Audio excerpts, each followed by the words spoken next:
This news update is brought to you by... So, I'm meeting Rico later. Gotta check in with the girls, but first, let me check my usage on the MyLime app. Now, what should I wear? Hashtag sexy. He's here.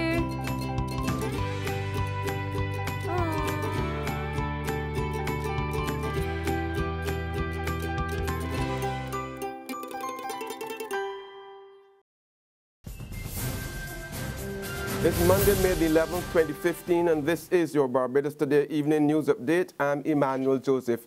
Thanks for joining us. We begin with news that a mother and her daughter are now nursing stab wounds following a midday attack which occurred at their Valerie St. Michael home today.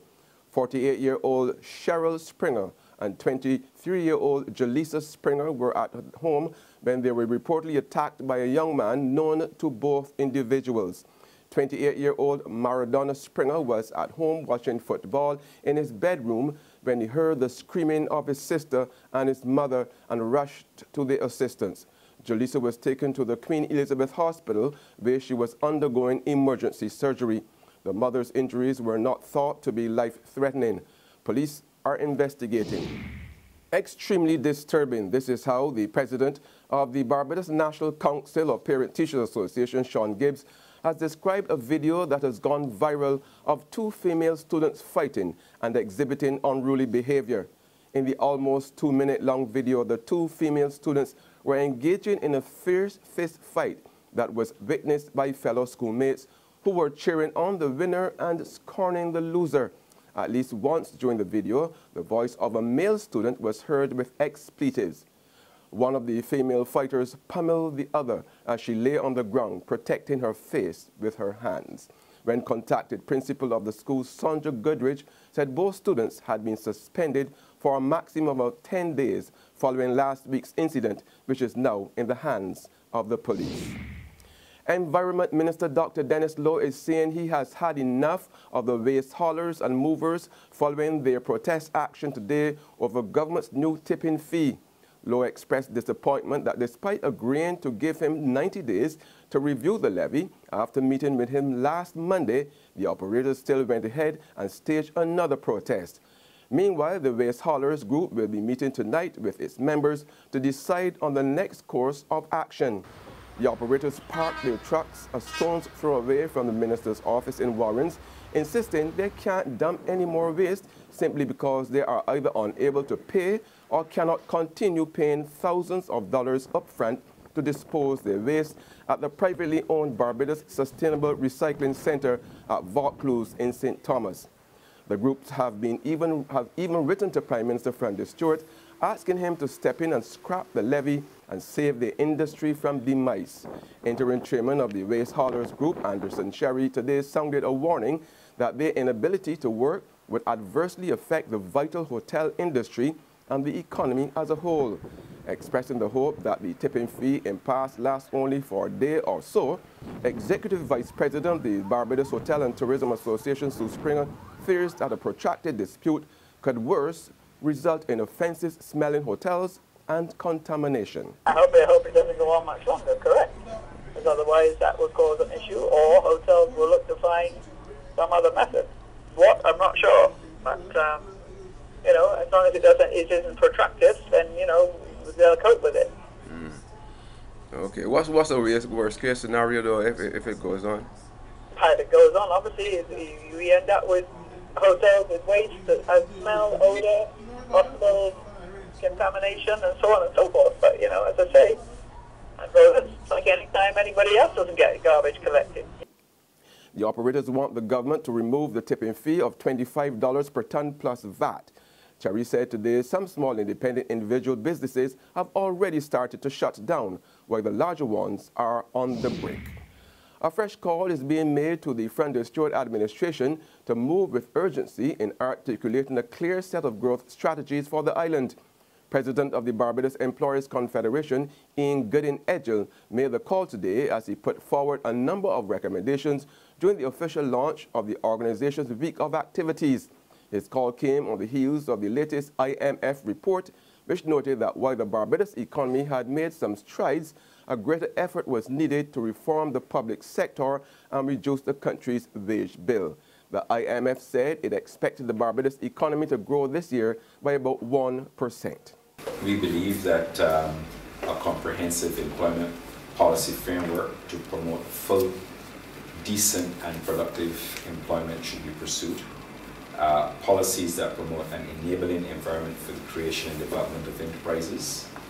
Coherent, integrated strategies to transform the informal to the formal economy. Regional integration policies to promote wider trade and investment to facilitate the further expansion of Barbadian businesses abroad.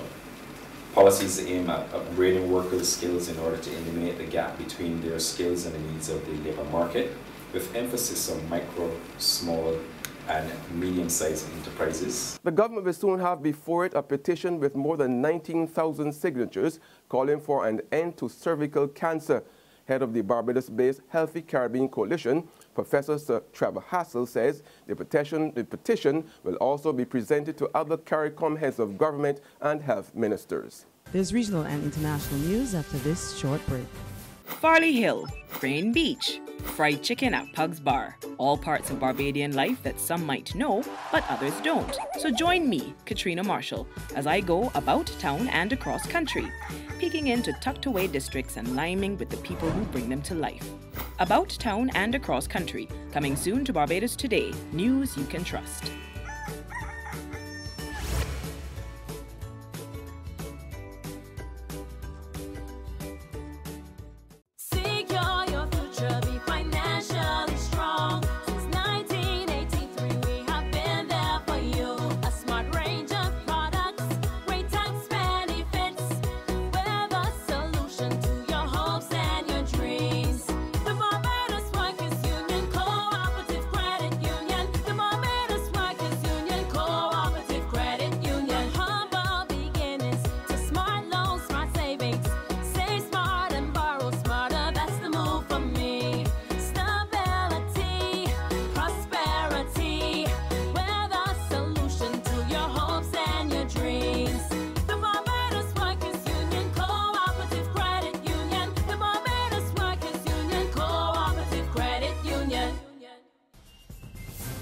Now to the big story on the regional scene. Counting of votes in today's general election in Guyana should be about now underway. The polls close at 6 p.m. The process, however, did not go without some incidents of malfunctioning ballot paper stamps and an underage girl voting. There are 8 political parties registered for today's vote, but it seems as though it's a straight fight between the incumbent People's Progressive Party Civic, led by Donald Ramatar, and the coalition, a partnership for National Unity Alliance for Change, headed by opposition leader David Granger. First results are expected sometime during the night. And on the international scene, Greece's finance minister says his country's financial situation is terribly urgent and the crisis could come to a head in a couple of weeks. Yanis Varoufakis gave the warning after the Eurozone finance ministers met in Brussels to discuss the final €7.2 billion tranche of Greece's €240 million IMF bailout. Ministers said Greece had made progress, but more work has to be done. And on that note, we end our Barbados Today evening news update. However, you can join us again tomorrow morning. Until then, remember to log on to www.barbadostoday.bb, subscribe to our e-paper and email updates, or like us on Facebook. You can also catch us on Izumi Media in bus terminals or screenplay at supermarkets and gas stations near you. Also tune into Channel 101 on Lime TV and Mix 96.9 FM to get all the latest news and sports. I'm Emmanuel Joseph. Enjoy the rest of your day. This news update is brought to you by... So, I'm meeting Rico later. Gotta check in with the girls, but first, let me check my usage on the MyLime app. Now, what should I wear?